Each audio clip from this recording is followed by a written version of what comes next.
Okey, soalan esei 4. Berpandukan raja. Okey, soalan ini dia sudah minta dia nak raja. Okey, jadi nanti kita tengok raja apa yang sesuai disediakannya. Jadi dekat sini dia ada mention huraikan mengapa kilo kos purata jangka panjang LAC berbentuk U. Jadi kos purata bahasa Inggeris dia dikenali sebagai apa? Kimi? Average cost. Okey, jadi average cost AC lah. Okey, jangka panjang long run so LAC. Okey, ataupun ada buku rujukan yang tulis LRAC pun ada. Jadi dia kata berbentuk U. Okey, soalan saya. Kenapa kilo LAC berbentuk U? Nazira? Disebabkan ekonomi bidangan dan disekonomi bidangan. Okey, jadi nanti you punya huraian yang pertama itu pastikan anda bagi tahu alasan dulu. Okey, Miss tulis kat sini ya. Okey, jadi yang pertama you bagi tahu bahawa kelok LAC. Okey, salin balik soalan itu sahaja. Kemudian you kata berbentuk U. Okey, kenapa? Nazira ulang sekali lagi. Disebabkan ekonomi bidangan dan disekonomi bidangan. Okey, ekonomi bidangan dan juga disekonomi ataupun kalau you nak tulis tak ekonomi pun boleh sahaja. Okey, pastikan you ada mention yang ini. Jadi nanti kita akan fokuslah ekonomi bidangan dengan tak ekonomi bidangan. Okey. Kita tengok semula soalan itu, dia kata kelok LAC yang berbentuk U kan? Jadi kita akan sediakan kelok LAC sekarang yang berbentuk U. Okey, seperti biasa lakaran raja kita akan sediakan paksi Y serta paksi X.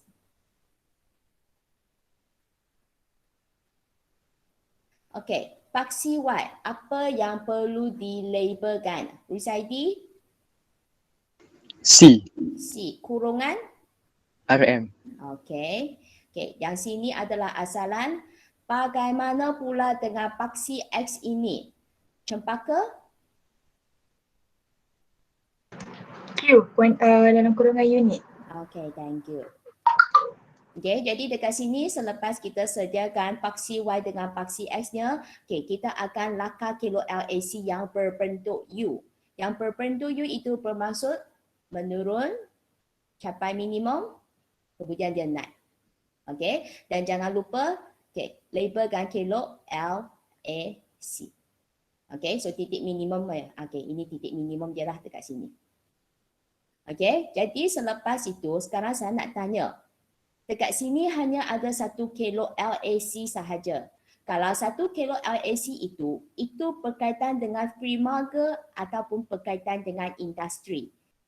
Firma. Yes, berkaitan dengan firma. Jadi kalau berkaitan dengan firma ini, dia adalah berkenaan dengan dalaman ke ataupun luaran? Dalaman. Ya, dalaman. Okey, dengan reti kata lain, tadi punya yang ini ekonomi bidangan kan? Kalau kita nak spesifik, dia sebenarnya adalah ekonomi bidangan dalaman. Dan juga tak ekonomi bidangan dalaman. Okey, kalau kita nak spesifik.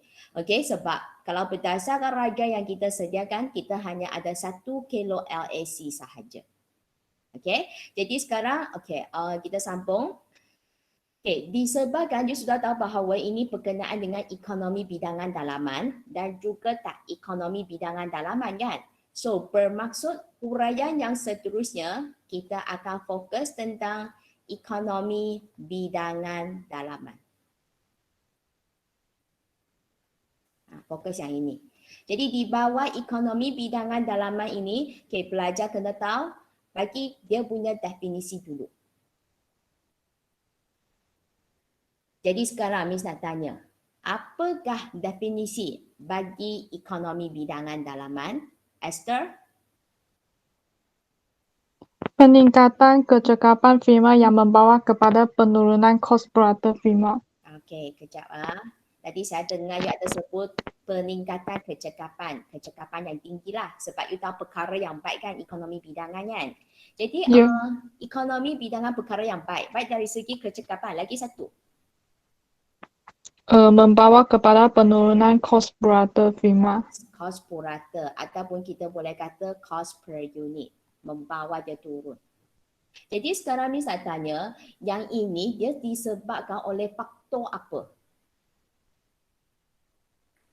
Dalaman kan? Jadi kita bagi tahu lah, you punya kata kunci sepatutnya ada mention faktor dalaman. Dan tadi dalaman itu sudah bagi tahu berkaitan dengan firma kan? Jadi Esther, you punya ayat yang terakhir itu apa tu?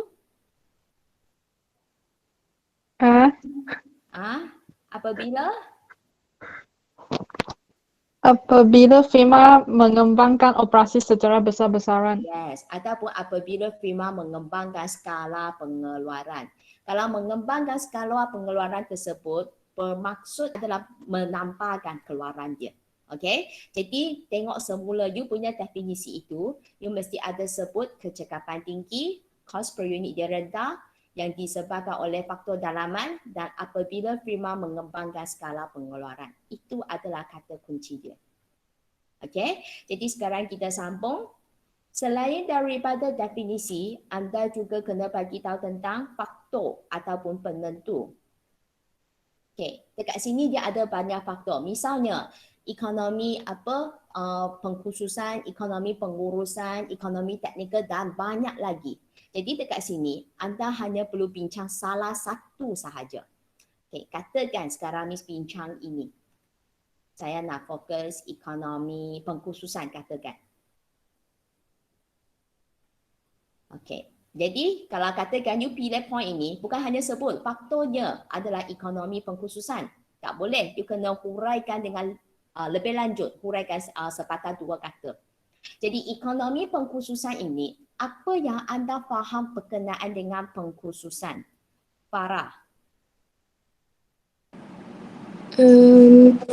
Pengeluaran secara besar-besaran menggalakkan pengkhususan dan pembahagian kerja dalam proses pengeluaran. Okey, saya dengar satu kata kunci kat sini, dia ada sebut tentang pembahagian kerja ataupun pembahagian tugas. Okey, jadi sekarang saya nak tanya, kalau katakan tugas itu dibahagikan, okey, dan kita maksudnya pembahagian tugas itu dilaksanakan lah. Kita kata individu A, individu B, individu C, maksudnya pekerja dia semua ada tugas masing-masing. Jadi maksudnya nanti setiap hari minta dia buat kerja yang sama, lama kelamaan dia akan jadi mahir kan? Kalau mahir dari segi kecekapan tinggi. Jadi cost per unit dia rendah. Tengok, masa anda huraikan itu, anda sebenarnya boleh kait semula. Kait semula dengan apa? Kait semula dengan you punya keywords dua ini. Okey ke? Boleh ya? Okey, hurai secara ringkas sahaja. Okey, pastikan you huraikan apa itu ekonomi pengkhususan. Ini kata kunci dia, pembahagian tugas. Okey, sambung. Selain daripada definisi faktor, ada satu part lagi yang kita kena cerita adalah berkenaan dengan huraian raja. Okey, kita kembali kepada raja kita. Okey, tengok ya, cost per unit jatuh. Jadi tengok raja ini. Cost per unit itu jatuh bermaksud, okey, saya cuba bagi beberapa titik lah. Ini titik A, ini titik B dan ini titik C. Okey, pergerakan titik dari titik apa ke apa menunjukkan bahawa cost per unit dia adalah jatuh punya. Ya dash. A ke B. Okey, jadi pergerakan titik itu adalah pergerakan ke A B. Ke Ke B. mana? menurun. Menurun. Ke atas ke bawah ni? Ke bawah. Yes, ke bawah. Okey, pergerakan titik dari A ke B. Di sepanjang apa? Gadesh? Di sepanjang keluk. Keluk apa ni? Sini sudah ada. Kos pengjangka panjang. Okey, so LAC. di sepanjang kilo LAC. Okey, jadi sekarang huraian dia, okey, dia akan jadi sedemikian. Okey, raja dia, so masa anda huraikan, anda tulislah dengan berdasarkan raja, berlakunya pergerakan titik. Ingat kata kunci dia pergerakannya. Pergerakan titik dari A ke B. Kalau boleh mention juga pergerakan titik ke bawah. dari A ke B di sepanjang kilo LAC. Okey, itulah cara kita nak jawab. Okey, jadi dekat sini, okey, Miss cuba highlight poin-poin yang penting bagi anda tengok ya. Okey, berkenaan dengan ekonomi bidangan dalaman ini, yang pertama kita ada definisi. Jadi ada 4 kata kunci dekat sini, kecekapan tinggi, kos per unit rendah, disebabkan oleh faktor dalaman dan juga apabila firma mengembangkan skala pengeluaran. Berkenaan dengan faktor, pilih satu faktor, lepas tu huraikan secara ringkas sahaja. Pastikan ada dia punya kata kunci. Macam you pilih ekonomi pengkhususan, pembahagian tugas dan raja. Raja itu pastikan you huraikan pergerakan titik ke bawah, lepas tu dari mana ke mana di sepanjang kilo LAC. Dengan reti kata lain, you punya raja ini, okey, titik B ni titik minimum kan? Kita sebenarnya kita boleh buat dotted line ya, sambung ke bawah dan labelkan sini Q kosong. Okey, kemudian anda boleh tunjukkan dari sini ke sini. Okey, anda boleh tulis ini sebenarnya adalah ekonomi bidangan dalaman. Tulis bawah sini. So orang tahulah sini ekonomi bidangan dalaman. Okey, dan nanti kan saya kata, okey, kalau berdasarkan soalan tadi kan kita kata kita akan fokus ekonomi bidangan dalaman dan juga tak ekonomi bidangan dalaman kan. Kan tadi Miss pun sudah bagi tahu cara nak huraikan ekonomi bidangan dalaman, inilah cara dia. Jadi perkara yang sama juga kita akan ulaskan untuk tak ekonomi bidangan dalaman juga. Jadi cara dia macam mana? Inilah rangka jawapan dia. Okay, so sekarang Miss akan sediakan rangka jawapan itu, nanti saya akan tanya pelajar. Okay, you orang cuba fikirkan jawapan dia macam mana ya. Nanti Miss tanya.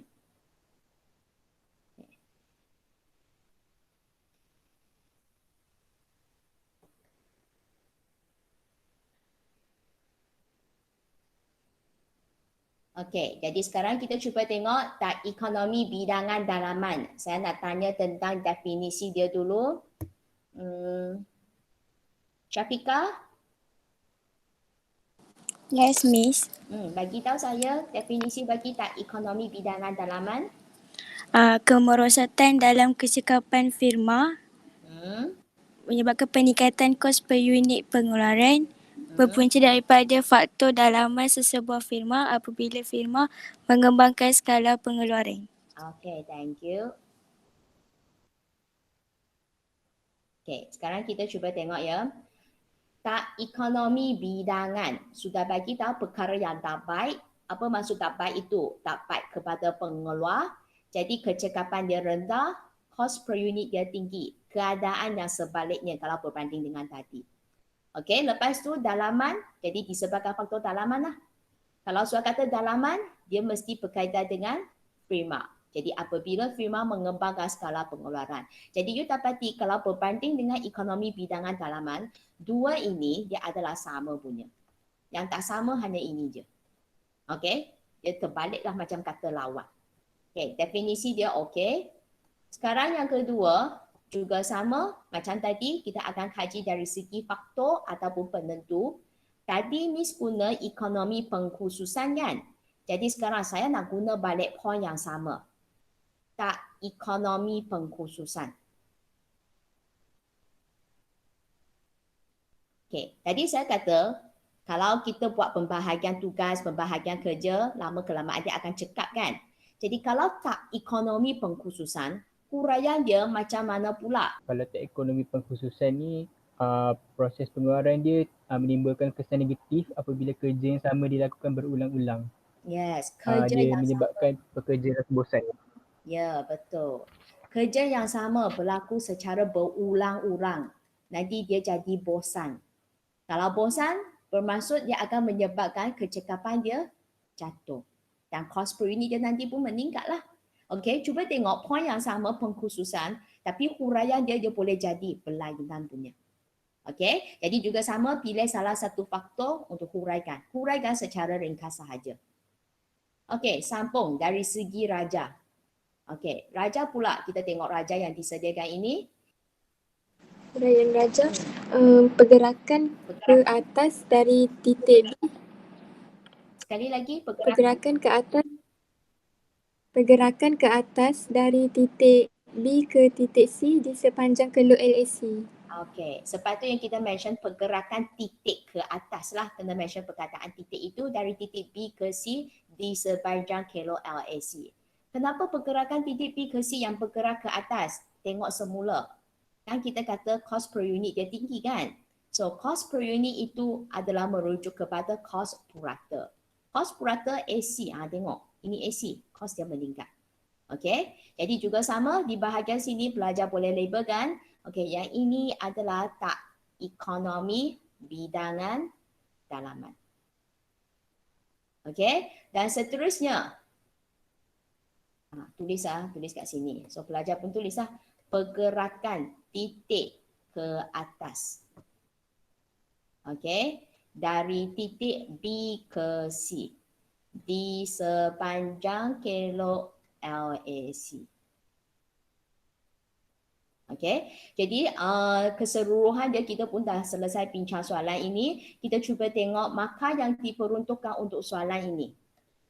Okey, 10 markah. Jadi markah yang diperuntukkan dekat sini kat mana ya? Okey, kita cuba tengok. Soalan dia tadi, dia ada mention dengan berdasarkan raja. Jadi kalau berdasarkan skema kita, raja dekat sini dia ada 3 markah. Okey, jadi 3 markah maksudnya balance itu masih ada 7 markah. 7 markah ini adalah untuk huraian. Yang ini raja 3 markah. Kita cuba tengok dari segi raja dulu. Pengagihan markah dia kat mana? Okey, ini 3 markah ya. Okey, kita cuba tengok. Kalau katakan anda ada sediakan paksi Y yang labelkan cost setengah markah untuk yang ini dan paksi Q ini pun setengah markah. Okey. Kemudian anda ada tunjuk keluk LAC yang berbentuk U 1 markah.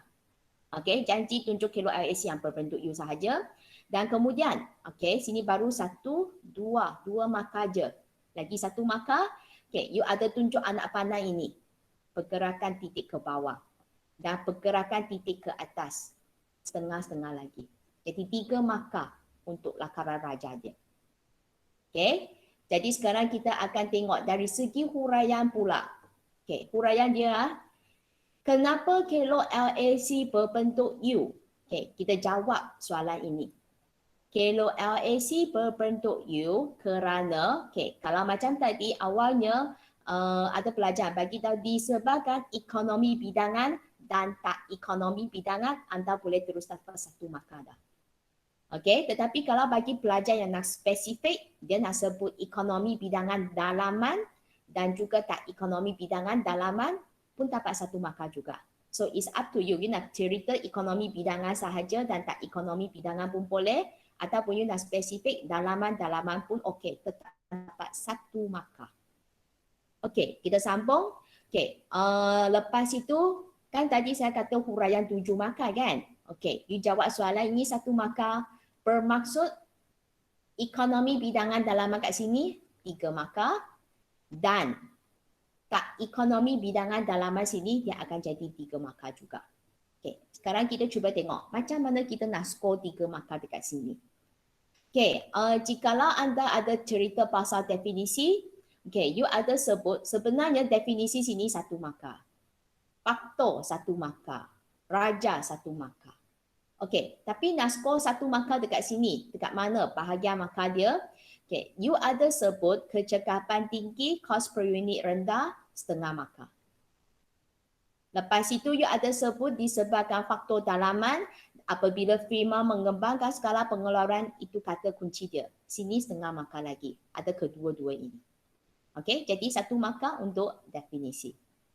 Kemudian bagi faktor. Okey, jikalau anda hanya katakan faktor bagi ekonomi bidangan dalaman adalah ekonomi pengkhususan. Kalau anda sebut demikian, you hanya dapat setengah markah sahaja.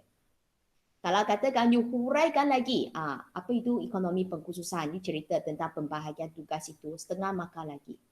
1 markah untuk faktor. Dan kalau berkenaan dengan raja, okey, macam tadi dengan berdasarkan raja berlakunya pergerakan titik ke bawah. Okey, pergerakan titik ke bawah setengah markah. Lepas tu dari titik apa ke apa di sepanjang kilo LAC. Titik apa ke apa sini pun setengah markah juga. Okey, jadi 1 markah untuk huraian raja. So yang ini pun sama, definisi dia kecekapan turun, kos per unit tinggi bagi tak ekonomi bidangan, setengah markah. Yang ini disebabkan faktor dalaman dan ini apabila firma mengembangkan skala pengeluaran pun setengah markah. Okey, faktor. Yang ini faktor ini nyatakan saja setengah markah, pastikan you huraikan. Kerja yang berulang-ulang ini membosankan setengah markah. Raja dia pun sama, kali ini pergerakan. Pastikan guna perkataan pergerakannya sebab hanya 1 kilo sahaja. Pergerakan titik ke atas, setengah markah. Dari titik B ke C, setengah markah lagi. Jadi anda boleh nampak 1, 2, 3. Okey, jadi huraian kita akan jadi 7 markah. Dan lastly kita punya raja 3 markah. Jadi total up dia akan jadi 10 markah. Okey, jadi kita pun telah selesai bincang soalan esei yang keempat ini. So sekarang Miss akan go through soalan-soalan, tengok siapa yang ada masalah. Miss, Hmm. yang kat Raja tu kan, memang nak kena label ke ekor bidangan dalaman dan tak ekor bidangan dalaman tu? Kalau katakan bahagian sini anda tak label pun tak apa. Tengok sini tak ada markah pun. Cuma kalau kita cadangan ataupun nasihat Miss minta you label supaya orang tengok raja itu terus tahu mana ekonomi bidangan dalaman, mana tak ekonomi bidangan dalaman. Kalau katakan you kata, Miss, kalau tak label hilang markah ke? Tak hilang markah pun. Okey, Amir? Okay, thank you Miss. Okey. Miss, Ya. memang tak ada kaitan dengan ekonomi bidangan luaran Okey, sebab sekarang dia hanya tanya kilo LAC yang berbentuk U. Okey, kita cuba tengok. Okey, Nazira you tengok. Adakah dekat sini you boleh nampak kilo LAC yang berbentuk U? Boleh. So habislah cerita dia. Kalau you kata, Miss, saya nak buat 2 kilo LAC ataupun 3 kilo LAC. Walaupun you buat 2-3 kilo LAC, semua pun berbentuk U, you nak cerita itu pun boleh sebenarnya tak salah. Cuma tak ada markah yang diperuntukkan sahaja. Sebab yang penting kita fokus, kita jawab mana yang perlukan sahaja. Okey ke Nazira? Okay Miss, thank you. Okay. Jadi kalau tak ada apa-apa boleh live meeting. Kita jumpa esok ya. Okay. Bye-bye. Okay, thank you Miss. Thank you. Bye-bye.